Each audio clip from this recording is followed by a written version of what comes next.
Sa pagninegosyo, may encounter mo ang mabibigat na problema.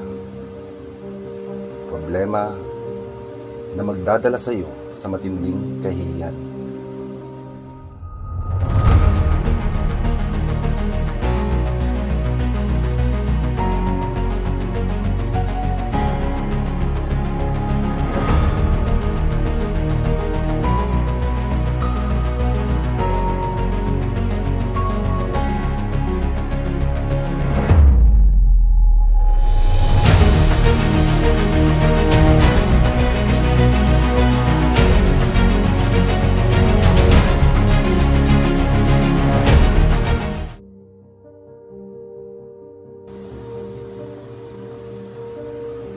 Sa pagninegosyo, may encounter mo ang mabibigat na problema.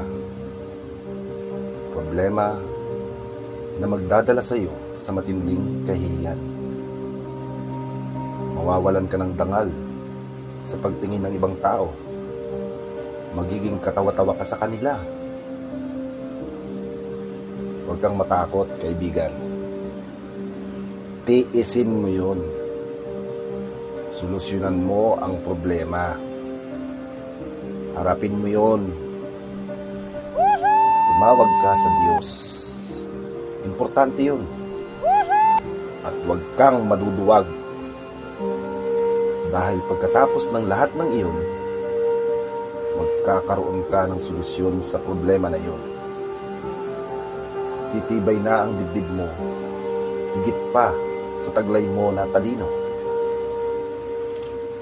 Darating ang oras, lalaro-laruin mo na lang ang mga problema na darating sa iyo.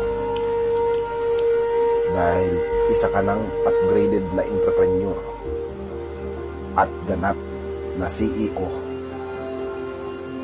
Isang Chief Executive Officer na kayang magtayo ng isang kumpanya.